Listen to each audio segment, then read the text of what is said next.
3 अगस्त को एटलीस्ट ये कह सको कि अगर मैंने सिविल सर्विसेज वाला प्रीलिम्स वाली स्टेज कहीं ना कहीं अटक गई तो एटलीस्ट मेरे पास अभी भी एक ऑफिसर लेवल का एग्जाम मैंने क्रैक कर लिया। आपको सीएपीएफ असिस्टेंट कमांडेंट एग्जाम के रिगार्डिंग 1% भी कुछ भी डाउट हो, आपको डायरेक्शन लेनी हो, आपको कुछ भी हमारी तरफ से हेल्प चाहिए, किसी तरीके का कोई पैसा नहीं लिया जाएगा। तो इसमें स्टूडेंट्स इस पार्ट में मिसिंग रहते हैं और जनरल साइंस पे फोकस ना करके टेक्नोलॉजी पार्ट पे ज्यादा फोकस करते हैं। लेकिन सीएपीएफ की बात करें तो वहां पे जनरल साइंस की वेटेज बहुत ज्यादा। अंडरस्टैंड द वैल्यू उन लोगों से पूछो जो एलिजिबल ही नहीं है, they will tell you the real value of CAPF assistant commandant exam.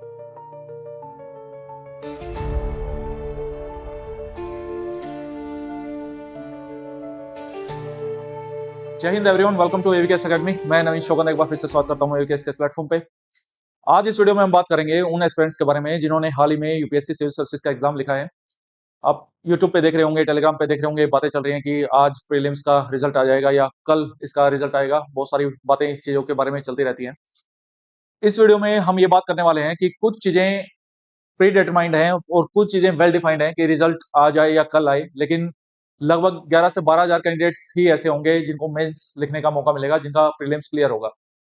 लेकिन व्हाट अबाउट दोज कैंडिडेट्स जिनका प्रीलिम्स क्लियर नहीं हो रहा है? क्योंकि जो यूपीएससी सिविल सर्विसेज है उसको अटेम्प्ट करने वाले तो कैंडिडेट्स की बात करें तो लाखों लोग रहते हैं, फॉर्म भरते हैं 10 लाख के आसपास। रिटर्न जो प्रीलिम्स स्टेज पे बैठते हैं वो लगभग 4 से 5 लाख कैंडिडेट्स बैठते हैं।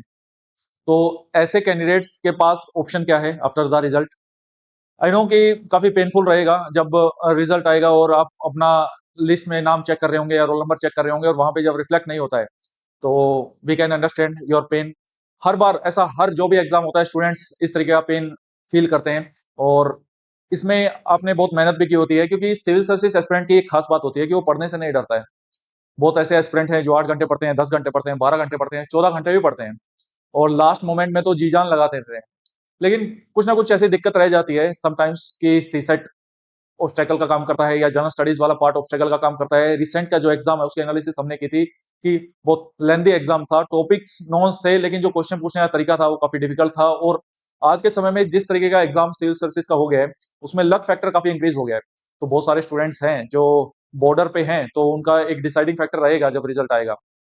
लेकिन जो क्लियर करेंगे वो तो अपनी मेंस की तैयारी में लग जाएंगे, लेकिन जो क्लियर नहीं कर रहे हैं उनके पास क्या ऑप्शंस है? मेरा ऐसा मानना है कि ऐसे स्टूडेंट्स को अपनी बास्केट को डाइवर्सिफाई करना चाहिए। ऑलरेडी उन्होंने बहुत चीजें पढ़ी हुई हैं, बहुत चीजें तैयार की हुई हैं, बहुत चीजें वो जानते हैं। उनमें से मोस्ट ऑफ द कैंडिडेट्स ने सीएपीएफ का फॉर्म भरा होगा, most of the candidates state PCS की तैयारी कर रहे होंगे या कुछ स्टूडेंट्स एपीएफओ का वेट करेंगे। मल्टीपल ऑप्शंस उनके सामने होंगे, लेकिन जो सबसे क्लोज ऑप्शन है, जो सबसे नियर बाई एग्जाम है, that is the CAPF assistant commandant 2025 exam. UPSC exam conduct करवाती है, पैटर्न ऑलमोस्ट सिमिलर रहता है सिविल सर्विसेज के, मतलब सिलेबस ऑलमोस्ट सिमिलर रहता है, पैटर्न में थोड़ा सा चेंज देखने को मिलता है। क्यों मैं सीएपीएफ एसी की बात कर रहा हूँ as compare to other exam?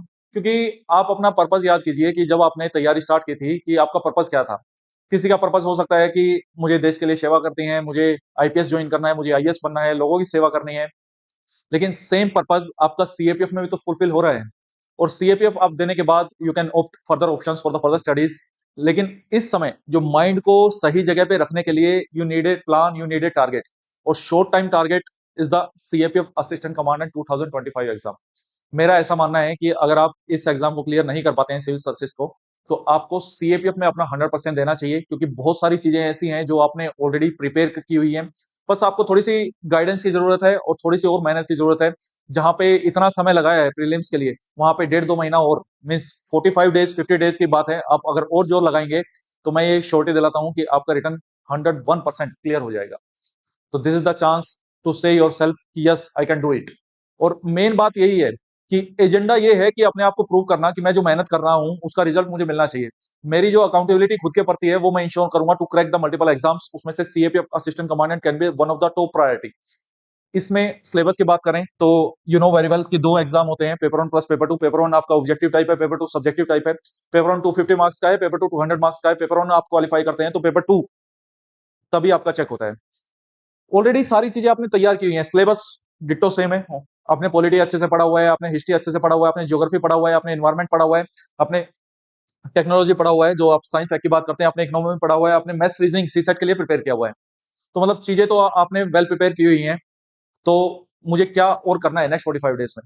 मैं इस प्लेटफॉर्म के माध्यम से, इस वीडियो के माध्यम से आपको फ्री हैंड देता हूं कि उत्तम नगर ईस्ट दिल्ली में हमारा ऑफिस है।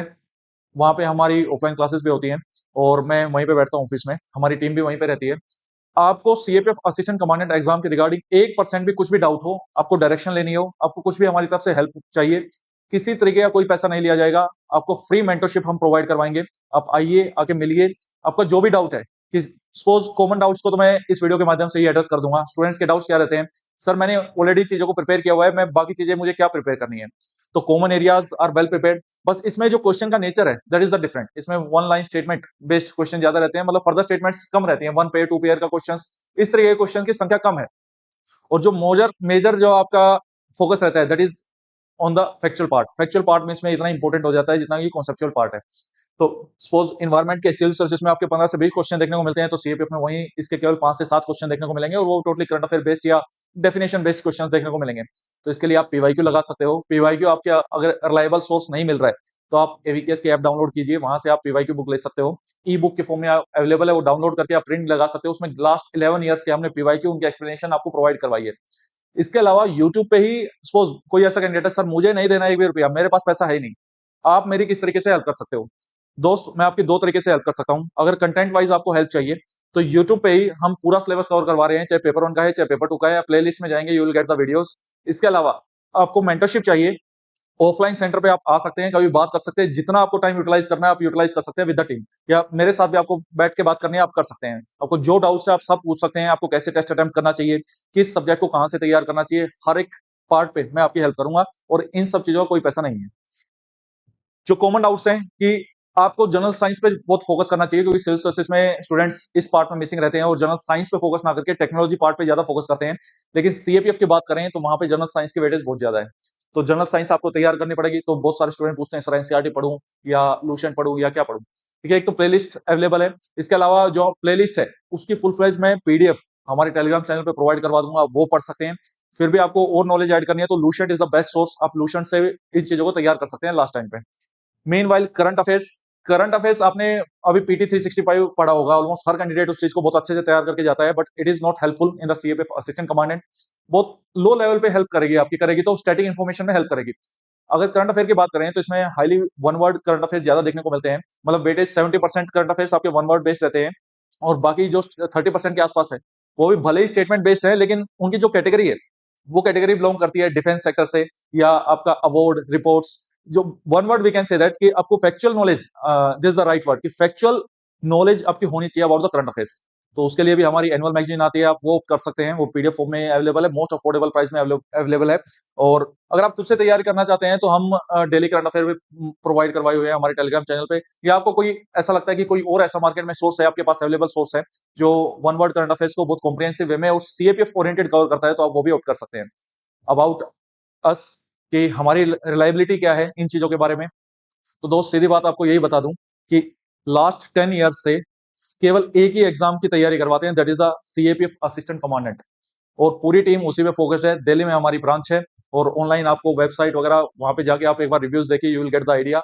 नंबर ऑफ कैंडिडेट्स हर साल सिलेक्ट होते हैं एंड बहुत प्राउड के साथ मैं ये चीज बोल सकता हूँ कि इंडिया में एकमात्र ऐसा इंस्टीट्यूट है जो केवल और केवल सीएपीएफ पे फोकस करता है। बाकी इंस्टीट्यूट्स पहले तो सीएपीएफ के फील्ड में प्लेयर्स ही कम है, और जो प्लेयर्स अवेलेबल है उनकी रिलायबिलिटी पे थोड़ा सा क्वेश्चन मार्क इस तरीके से आ जाता है क्योंकि वो मिक्स्ड चीजों को साथ में लेके चलता है, एनडीए सीडीएस या अदर एग्जाम्स को भी, वो उनका पार्ट रहता है, this is not the criticising part. ये हमारा एक फोकस पॉइंट मैं आपको बता रहा हूँ कि जो भी आपको मटेरियल मिलेगा या जो भी आपको टीम मिलेगी, ऑलरेडी सिलेक्टेड कैंडिडेट्स है, even I crack this exam in 2019, जो भी सिलेक्टेड कैंडिडेट्स हैं चाहे 2013 बैच के बीएसएफ के पर्सन है, वो हमारी टीम में पढ़ाते हैं, बच्चों को पढ़ाते हैं, तो यहाँ से आप रिलायबिलिटी का आइडिया लगा सकते हैं।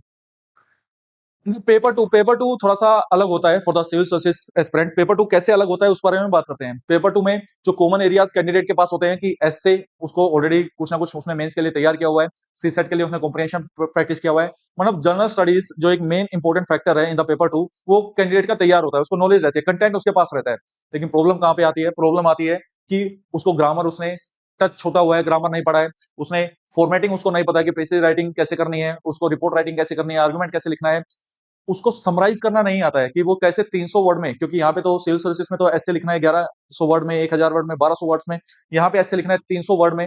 तो कितने पेजेस उसको मिलते हैं, रिपोर्ट राइटिंग का फॉर्मेट क्या है, और सबसे most important that is the time management. Time management is very very important, क्योंकि 3 घंटे के अंदर आपको 4 ऐसे, 2 आर्ग्यूमेंट, 2 रिपोर्ट, 1 प्रीसेस, 1 कॉम्प्रिहेंशन और 25 मार्क्स की ग्रामर करनी होती है।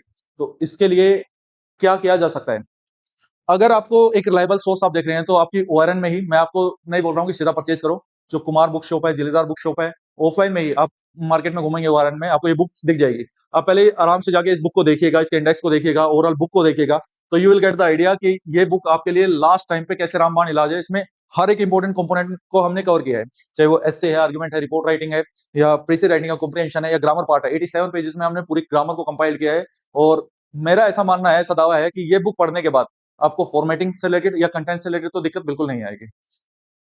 तो this is the important part कि कैसे करना है। टाइम मैनेजमेंट के लिए दोस्त, you can of the test series part. आप खुद से प्रैक्टिस करना चाहते हैं तो आप खुद से प्रैक्टिस कर सकते हैं, पीवाईक्यू आप लगा सकते हैं घर पे, या जो भी एक्सपेक्टेड टॉपिक्स है, जो करंट रिलेटेड टॉपिक्स है, हम यूट्यूब पे उन टॉपिक्स को प्रोवाइड करवाते हैं। आप घर पे ही उन टाइमर लगा के उन चीजों को, अगर आप लगते हैं कि आप सेल्फ इवेल्युएशन में बहुत अच्छे हैं, या आपके पास कोई मेंटोर ऐसा अवेलेबल है जो आपकी चीजों को इवेलुएट कर सकता है, तो आप फिर आपको खरीदने की जरूरत नहीं है। लेकिन एक क्लास के माहौल में आप टेस्ट लगाना चाहते हैं तो AVKS is the best source for your test series. आप ऑनलाइन ऑफलाइन जिस भी मीडियम में आप कंफर्टेबल है, हमारी टेस्ट सीरीज ऑफ कर सकते हैं। और फिर भी कोई डाउट आए तो we are here to help you, आप हमसे बात कर सकते हैं। बस लास्ट में यही कहना चाहूंगा दोस्त कि 45 डेज है, गिव योर बेस्ट।